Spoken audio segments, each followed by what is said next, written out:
Bonjour, pour réaliser une crème pour le visage, il faut une phase huileuse et une phase aqueuse. La phase huileuse représentera les 2 tiers de la préparation. Donc ici, j'ai fait macérer des fleurs d'immortelle dans un mélange d'huile d'olive et d'huile de coco.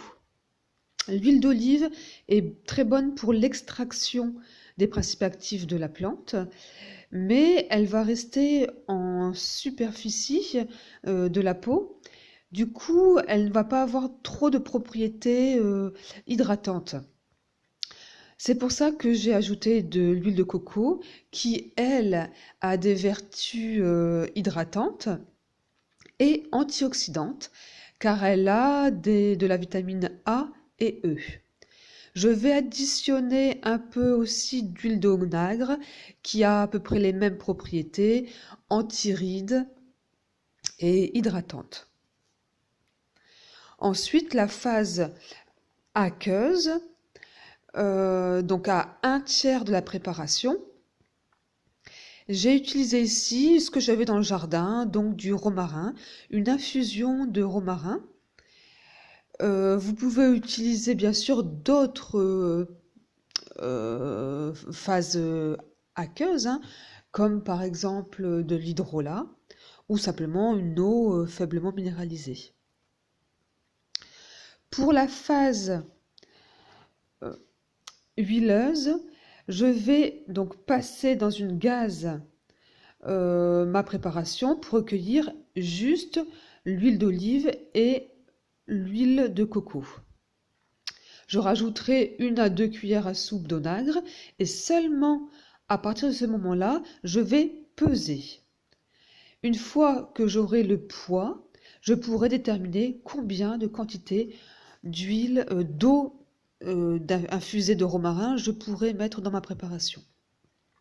Je vais ajouter ensuite de l'huile essentielle de Palmarosa, qui est une très bonne huile essentielle et régénérante de la peau, anti-rides aussi. L'huile essentielle de carotte, qui a un effet anti-rides et aussi agit sur les taches de vieillesse. Faites attention à ne pas mettre trop d'huile essentielle, et donc en quantité déjà, ne pas dépasser 1% dans la préparation. Donc c'est pas beaucoup 1%. Et faites attention aux synergies, vérifiez bien que les huiles essentielles soient compatibles entre elles. J'ajouterai aussi quelques gouttes de vitamine E qui a des vertus antioxydantes, donc très bonnes contre le vieillissement. Je pèse le récipient dans lequel je vais ajouter mon huile. J'essore bien le contenu de mon pot de fleurs d'immortelle dans ma gaze pour extraire toute l'huile. Voilà, j'ai extrait l'huile d'olive et l'huile de coco de ma préparation à base de fleurs d'immortelle. J'ai additionné d'1 cuillère à soupe d'huile d'onagre. Comme j'avais beaucoup d'huile, j'en ai laissé dans un petit pot que je vais laisser comme ça tel quel. Et je vais l'utiliser sur le corps comme préparation hydratante ou alors lorsque j'ai des hématomes, car la plante d'immortelle est connue pour ses vertus contre les hématomes. Je soustrais le poids de mon verre d'huile au poids précédemment obtenu pour obtenir la quantité finale d'huile d'olive et de coco. J'obtiens donc 156 g d'huile. Il me faut 1 tiers de ce nombre pour ma préparation aqueuse. J'obtiens donc 52 grammes que je pèse là sur ma balance. J'obtiens donc 52 grammes d'infusion de romarin. Un petit conseil, n'utilisez pas de récipient en plastique, car le plastique a des substances chimiques qui vont se retrouver dans le liquide. Donc autant s'en passer. La quantité totale de mes 2 liquides fait 208 grammes.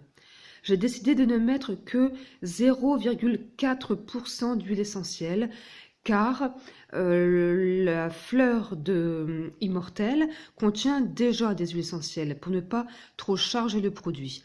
Je vais donc en mettre 0,4%, ce qui fait, après calcul, 0,8 g d'huile essentielle.